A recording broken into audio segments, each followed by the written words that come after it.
Comment le perfectionnisme ruine ta vie et pourquoi tu penses encore que c'est une qualité. Tu crois que ton perfectionnisme t'aide à faire mieux? C'est faux. Il te paralyse, il te ronge, il t'empêche de vivre et le pire, tu continues à croire que c'est une qualité. Dans cette vidéo, on va faire exploser ce mythe. Tu vas découvrir pourquoi ton perfectionnisme est ton pire ennemi. Mais surtout, je vais te donner les clés concrètes pour t'en libérer en seulement 20 minutes par jour. Regarde jusqu'au bout, ce que tu vas apprendre ici peut littéralement changer ton rapport à l'action, à la peur et à toi-même. Partie 1, le perfectionnisme, ce poison qu'on confond avec une vertu. Imagine, on te demande ton plus grand défaut en entretien. Tu réponds, je suis perfectionniste avec fierté. Mais en vrai, ce n'est pas une force, c'est un imposteur invisible. J'ai vécu avec pendant plus de 28 ans. Il m'a empêché d'oser, de créer, d'avancer et pire, je pensais que c'était normal. Le perfectionnisme, c'est comme de l'eau tiède qu'on chauffe lentement. Tu t'adaptes, tu t'habitues, tu survis, mais tu ne vis plus. Note 3 domaines où tu refuses de passer à l'action parce que ce n'est pas encore parfait. Et écris en face ce que tu perds chaque jour à cause de cette attente inutile. Partie 2, les 4 visages du perfectionnisme. Tu veux une équation simple. Perfectionnisme égale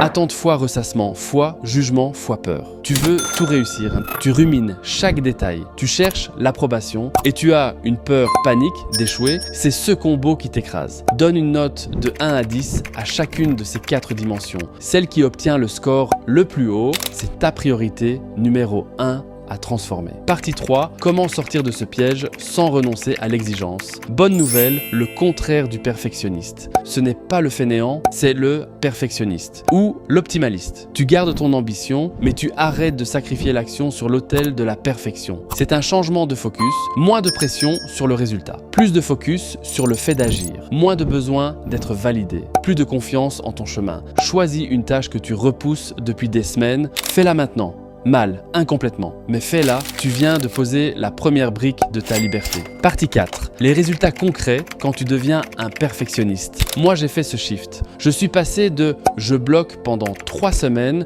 sur un projet » à « je publie une vidéo par jour ». Parfois imparfaite, mais elle est là et elle transforme des vies. Tu veux lancer un projet, créer un business, faire du sport, changer de job. Ce qui te bloque, ce n'est pas le manque de temps, c'est le perfectionnisme. Écris une liste de 10 projets que tu n'as jamais lancés parce que ce n'était pas prêt. Puis surligne en rouge celui qui pourrait vraiment changer ta vie. Commence aujourd'hui. Tu veux gagner ta liberté, mais tu ne sais pas par où commencer. Télécharge le guide gratuit 20 minutes. Liberté, 10 astuces pour transformer ta vie en 20 minutes par jour. Sans pub, sans site, sans être influenceur. Tes infos restent 100% confidentielles. Tu pensais que ton perfectionnisme t'aidait à avancer. En réalité, il t'empêchait de commencer. Mais aujourd'hui, tu as une alternative. Tu peux choisir la liberté d'agir, la liberté de rater, la liberté d'apprendre et cette liberté commence en acceptant l'imparfait. Et toi, quel était le projet que tu n'as jamais osé lancer à cause de ton perfectionnisme? Dis-le moi en commentaire. Et si cette vidéo t'a donné un déclic, abonne-toi. Tu recevras chaque jour tes 20 minutes de liberté. C'était Kevin Palombo.